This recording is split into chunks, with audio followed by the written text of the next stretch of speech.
देखो, अगर हम कोलोनियलिज्म के बारे में बात करें तो कोलोनियलिज्म क्या है? Process by which wealthy powerful nation जो होते हैं वो एक्सप्लॉइट करते हैं resources of the weaker nation using force. ठीक है, अपने इंटरेस्ट के लिए क्या करते हैं? अपने इंटरेस्ट के लिए वेल्दी नेशन जो है पुअर नेशन को एक्सप्लॉइट करते हैं, उसके रिसोर्सेज को एक्सप्लॉइट करते हैं यूजिंग फोर्स। ठीक है, theory was introduced by British scholar, ठीक है, Hobson, in his book imperialism I study 1902। ये थ्योरी हॉब्सन, एक ब्रिटिश स्कॉलर हॉब्सन ने इंट्रोड्यूस करा था अपनी बुक इम्पेरियलिज्म आई स्टडी 1902। ठीक है,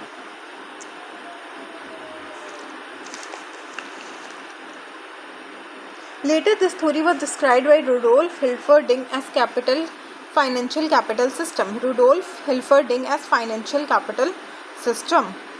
Rudolf Hilferding as financial capital system. Later this theory was described by Rudolf Hilferding as financial capital system.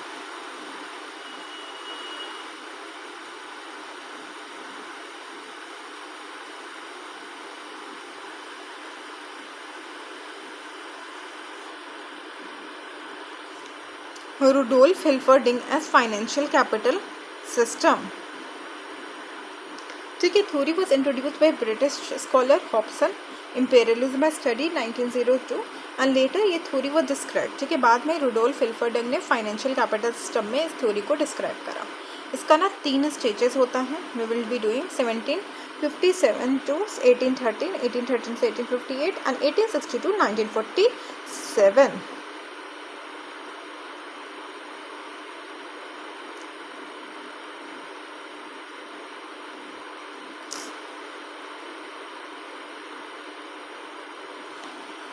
बीच में कहीं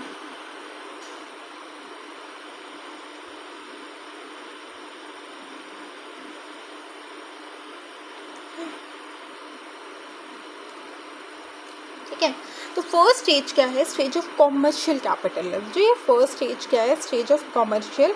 स्टेज किस स्टेज का? Stage of commercial capitalism.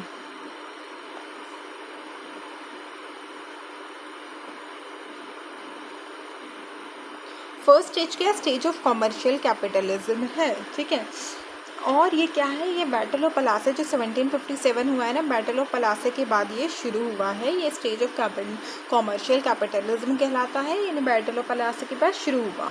यहाँ पे क्या हुआ ना? Trade monopoly with India. और ऑब्जेक्टिव क्या था? To establish control over Indian governance and to secure what? Monopoly over the revenue. ठीक है, तो बैटल ऑफ पलासे के बाद स्टेज ऑफ कॉम्युनल कैपिटलिज्म है। बैटल ऑफ पलासे के बाद हुआ था ट्रेड मोनोपोली, थर्ड की टर्म।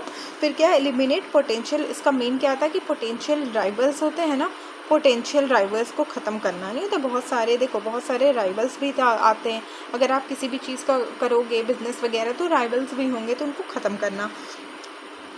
मिनिमम प्राइस में गुड परचेस करना। गुड को क्या करना? कम पैसों में परचेस करना और ज़्यादा पैसों में क्या करना? बेचना। तो फ़ायदा होगा ना। 2 रुपये में आप खरीदे हो, 5 रुपये में बेचोगे। पोटेंशियल राइवल्स को भी ख़त्म करना। और इस तरीके से जब पैसा आता है ना, तो पॉलिटिकल कंट्रोल भी मेंटेन करना इजी हो जाता है। पॉलिटिकल कंट्रोल मेंटेन करना क्या हो जाता है? इजी हो जाता है। Investment. Company use land revenue collected from Bengal to purchase goods and export them to England. And Bengal के अभी जो भी बंगाल से जो भी ये लोग लैंड रेवेन्यू कलेक्ट कर रहे थे, ठीक है, रेवेन्यू जो भी लैंड से कलेक्ट कर रहे थे लैंड से, ये क्या करते थे? To purchase goods and export them to England. इससे ना जो भी पैसा कलेक्ट किए तो ये क्या किए? गुड्स को परचेज करते थे और वो इंग्लैंड में बेच देते थे, ज़्यादा पैसा कमा लेते थे। ठीक है, एक इन्वेस्टमेंट भी इनका अच्छा चल रहा था। 1813 to 1858। ठीक है, 1813 to 1858। Phase of industrial capitalism. ये कॉमर्शियल नहीं था, ये इंडस्ट्रियल था। ठीक है, इंडस्ट्रियल कैपिटलिज्म का फेज था। ठीक है, लोगों को लगता है कि ये इंडस्ट्रियल कैपिटलिज्म का फेज था। ठीक है, ये कॉमर्शियल नहीं, इंडस्ट्रियल कैपिटलिज्म का फेज था। ठीक है, चार्टर एक्ट ऑफ 1813 इसी में आता है। यहाँ पे क्या होता है? Indian companies trade monopoly. ठीक है, यहाँ पे जो मोनोपोली जो शुरू हुआ था, यहाँ पे क्या हुआ? यहाँ पे जो मोनोपोली वाली जो ये चीज़ थी, यहाँ पे आके ख़त्म हो जाती है, क्योंकि इंडस्ट्रियल कैपिटलिज्म का एज था। और यहाँ पे जो होता है ना, फ्री ट्रेड। ठीक है, फ्री ट्रेड अलाउ कर दिया गया था। ठीक है, कोई एक कंपनी राज नहीं करेगी, जिसको करना है करो। Open Indian market to the British goods. ठीक है, इंडियन मार्केट को खोल दिया ब्रिटिश गुड्स के लिए कि ठीक है आप इंडियन मार्केट्स वगैरह में ना ब्रिटिश गुड बेचो, and policy of free trade को इंट्रोड्यूस करा। Britain was experiencing industrial revolution leading to mass production and need for large market for its product. अब ब्रिटेन में इंडस्ट्रियल रिवॉल्यूशन हो रहा था, तो नॉर्मल सी बात है इंडस्ट्रियल रिवॉल्यूशन में ना ब्रिटिश को भी ज़रूरत क्या थी, लार्ज मार्केट की, क्योंकि इंडस्ट्रियल रिवॉल्यूशन में तो ज़रूरत आती ही है। तो exporter of raw material and importer of finish good, significant changes था social, economic and administrative structure में। ट्रांसपोर्ट एंड कम्युनिकेशन जो था was modernise. Most Indian territories were brought under British control, और बहुत सारे इंडियन टेरिटरीज क्या था, British के कंट्रोल में आ गया। थर्ड स्टेज क्या था, 1860 टू 1947, थर्ड स्टेज, ठीक है, स्टेज ऑफ फाइनेंशियल कैपिटलिज्म था, ठीक है। चीप लेबर, एंड यहाँ पे रॉ मटेरियल्स वगैरह बहुत चीपली मिल रहा था। यहाँ पे ना क्या था, फॉरेन, यहाँ पे सिग्निफिकेंट फॉरेन इन्वेस्टमेंट था, रेलवे, प्लांटेशन, शिपिंग, बैंकिंग, ठीक है, नई नई चीज़ें आ गई फाइनेंशियल में, railway, transportation, Indigo, T, coffee, and after that jute वगैरह भी आ गया। तो इसका अगर आप निगेटिव इफेक्ट देखो तो निगेटिव में वही है कि लिमिटेड इंडस्ट्री, इंडिया की इंडस्ट्री जो है थी, it was a limited development. Rise of poverty and famine बढ़ चुका था। जो हैंडीक्राफ्ट एंड आर्टिशंस जो इंडियन बनाते थे उनका बहुत डिमांड था, but there was a time in the demand decrease. Agriculture deteriorate हो गया and emergence of exploitative element, ठीक है, लोग एक्सप्लॉइट हो रहे थे, ठीक है। पॉजिटिव में भी क्या था, कम्युनिकेशन ट्रांसपोर्ट इम्प्रूव हुआ। मिडिल क्लास, ऐसा एक क्लास पहले गरीब अमीर थे, but there came to be a middle class who is not rich not poor. Literacy rate जो था थोड़ा मोड़ा बनने लग गया। And western education, Karl Marx called colonialism as primate accumulation of capital.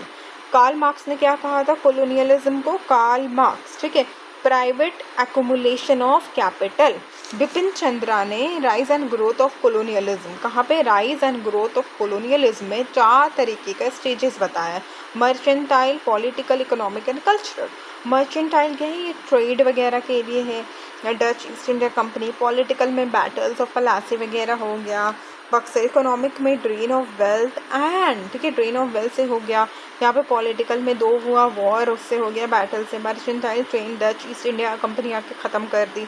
And culture में इंग्लिश का मकॉले minute आप दे सकते हो। मकॉले मिन्यूट ने किस तरीके से कहा था कि European library is better than the library of India and all, because see अगर इंडिया देखो कोई अगर if you are following your own culture, आप अपने कल्चर को सुपीरियर समझो, because if you are not going to think like that, people will take advantage out of. Always be sure that या it's your thing and it's superior, ठीक है। कुछ समझना, कुछ सीखना is a different thing, but thinking about like your thing is not that great and सामने वाला is more, something that is going to degrade things, ठीक है।